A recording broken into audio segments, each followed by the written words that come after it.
Welcome to the podcast. Today I'm here with Brad Williams, who is a Jedi Knight at OT work, but he's also a Jedi Knight at gathering people and helping them to bring out the best in themselves. So I think that's called leadership. Brad, what is it that you do, and why would I be just so delighted to have you here on the podcast?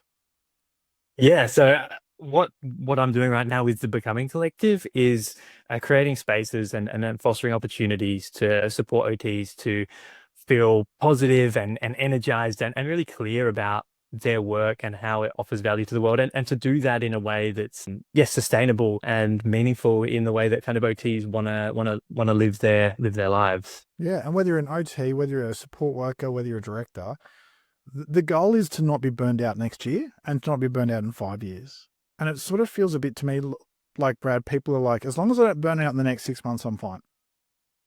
But 6 months is going to pass pretty quickly. What do people need to do, in your opinion, to stay not just adequate at their job or willing to turn up or not broken, but awesome at their craft? Like whether they're a physio, whether they're, my goodness, even a player manager could be good at their craft. I just don't know many. It's like, how do people stay awesome at what they do? Yeah, I think it's a great point to kind of bring that out. As I've spoken to people in different fields and or particularly different health fields, they're like, oh, that feels relevant beyond like to my profession as well. Um, and so I guess what we've done is we've pulled watching and noticing within the community and as we've kind of run this community for 2.5 years now, kind of drawn out these key things. And as I was chatting to you before, it's kind of like we are the tuning fork to kind of stay aligned and stay connected to what's important. And so we've kind of drawn out four key parts that we use to guide this. And this is not replacing professional development. This kind of sits alongside it. And so the four key parts are around looking after yourself. So it's kind of like that's the self-care stuff, but it's also about creating spaces to get to know your strengths and know yourself better so that you can put yourself in spaces where you're doing your best work and doing the work that energizes you. And so that's self is kind of one part that we look at. The other part is community, and so that's being making sure that you're around people who energize you, around people who are going to reflect things back to you. They're going to kind of keep you moving in the right direction. And for me, like the Becoming Collective, its most important thing, everything else aside, the most important thing is ensuring that people are seen, heard, and valued, and that they feel that. And once they feel, if people feel that, that's kind of half the challenge and half the battle. I think for OTs, sort of voice and advocacy is a big part. I think I've noticed lots of us have this, yeah, we want to serve a lot of people. We want to help. We have this really broad brush where we can show up in lots of different places. And for us, getting really clear and narrow on how we talk about our work individually as occupational therapists and who we serve and getting that voice part really clear. I've been working with someone an OC who was, she was working in a supermarket a couple of years ago because she was burnt out. And that was one part we really honed in on. It's like, who do you want to serve? How do we talk to these people? And I see you doing that a lot, not going vanilla, go and, know who you want to serve and get clear and talk to that in a kind of unique way. And so, yeah, I think that's a really big part of what we do. And then the other part is orientating towards what I call like practice or clinical foundation. So you found a way of getting together a group of people. For you, it happens to be OTs. It could be anyone. Let's be real. And going, right, there's a couple of things we need to get right. One, we need to know who we are, and and if you know what your strengths are and your weaknesses are, you can serve people better. So, Brad, I'm rubbish at admin. I'm awesome at chatting to people. What are you rubbish at? What are you awesome at? Yeah, it's a great question, and I've thought about it a lot. I think what I'm really good at and what I'm trying to lean into is just that sharing ideas, big picture thinking, and I think sitting with people, listening, and then reflecting things back, maybe insights or reflections that they perhaps hadn't seen previously, and drawing those things out. I guess the idea is that I'm a community architect, so I create the spaces for people to connect and to learn from each other more so than me.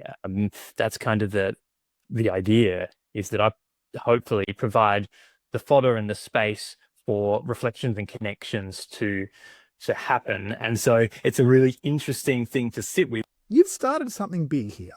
How do you deal with your own sense of self-doubt or your own sense of I'm too young or I'm too inexperienced or who am I? Like, how do you deal with that? Yeah, I think it ebbs and flows. Sometimes I probably wallow in it.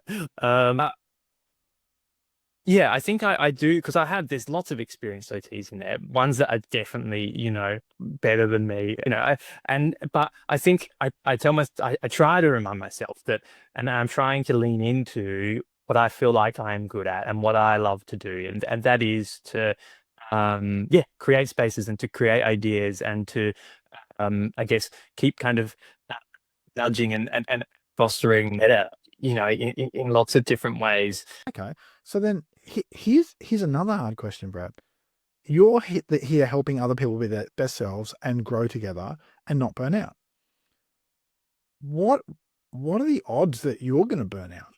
Like, what if we're real? You're doing big work, and any leadership is going to feel lonely at points. How do you protect yourself? Like, how do you guard yourself? Nothing's a guaranteed, but what are you putting in place in your own life that we as other directors can learn from? Yeah, it's a great question. And again, like something that I'm trying to stay in tune with, learn, reflect, and adapt. So I guess for me, like it is stepping into other spaces and being into other spaces with like-minded people. So, I'm part of the community collective, which I wasn't actually aware of before the Becoming Collective. So that, it's quite funny, but they're a group of community builders. And so having those connections in another world and in kind of another space, and knowing that supports there. I was just having a conversation this morning just about mentors, and I think that's a really important to that process, and it's something that I need to re-step into and find and connect with some mentors that are going to kind of support me in that next step of the journey as well, because I think that's really, really important to kind of make sure that you've got your people, really. I think what you're saying is at this point in your life, you actually need some additional mentors. And that's normal, because the mentors who helped you get your first 10 clients or your first 10 people in the Becoming Collective, they had a different skill set to what you need to sustain a community and keep growing it from 70 to another 70 to 140. So then what practical steps could you be putting in place to get there? Like, others are watching you and I talk. They're like, oh no, Brad's got his crap together. Michael's got his crap together. It's like, no, we don't. We struggle just like you do. What are you putting in place to make sure that you will have the right people around you in 3 months, in 6 months? Yeah, I think it's just having conversations with people, stepping into spaces to kind of network and make new connections.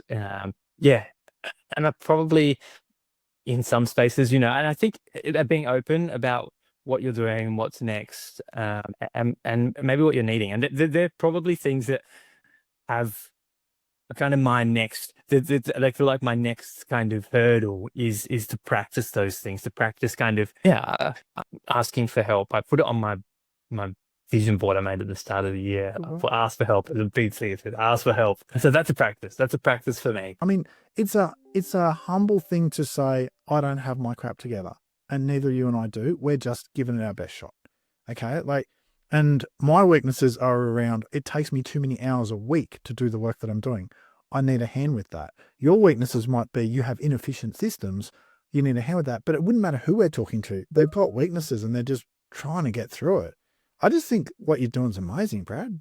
It's like, one last question would be, who's the real Brad?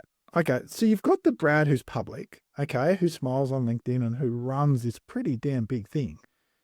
And then you've got the guy who, when there's no one else at home and he's got a couple of hours to himself, what do you do? Like, what's that look like? I laughed a couple of hours If I the self, then you've got a couple of kids and you know all of those things. Your wife was to take them to the in-laws for the day, okay? Wow. What would you do with yourself? Not so long ago, I had my wife is amazingly intuitive, and she was like, "You're not in a great place at the moment." So on, I think it was on a Monday. She's like, just go, just take the day. Don't do any of the stuff that just go and take the day.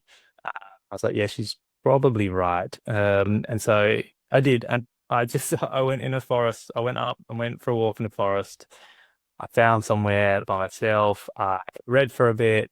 I wrote for a bit. I meditated for a bit, went and had a coffee and wrote for a bit more. Yeah, I mean, I love chatting with people, and I probably love chatting with people one on one. And people probably who know me know that I get energized about kind of ideas and new things, and kind of I'm not so good at talking about the kind of mundane, day-to-day stuff. And so, yeah, I guess that's maybe a little bit about me. I think that's awesome. I think it's crazy that you and I are both the sort of guys who will wait till we're nearly broken before we do stuff like that. But I think it's better than awesome.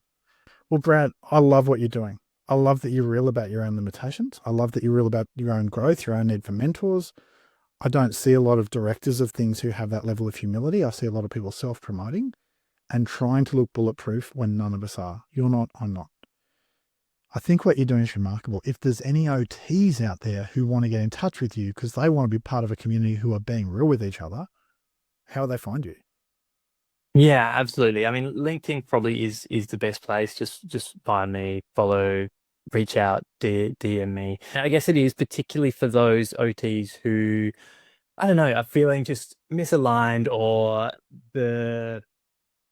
things aren't quite fitting you. Kind of thought you want to practice in this way, but you're just not feeling like you can for whatever reason. So yeah, that's the best place. I mean, you can head to becomingcollective.com as well and join email list or learn a bit more there. Yeah, honestly, would love to hear from any OTs who are just seeking something a little bit different. They want to still be an OT, but they are seeking maybe something a little bit different to what they're doing at the moment, or they just want to meet others and keep that energy going Mate, I love for their work. I think what you're doing is remarkable. Please stay in touch. And people listening to this, if you've walked a similar path to Brad, get in touch with him. So just ask him what he knows. I'll bet you can be a massive help to him because Brad is really helping a lot of people.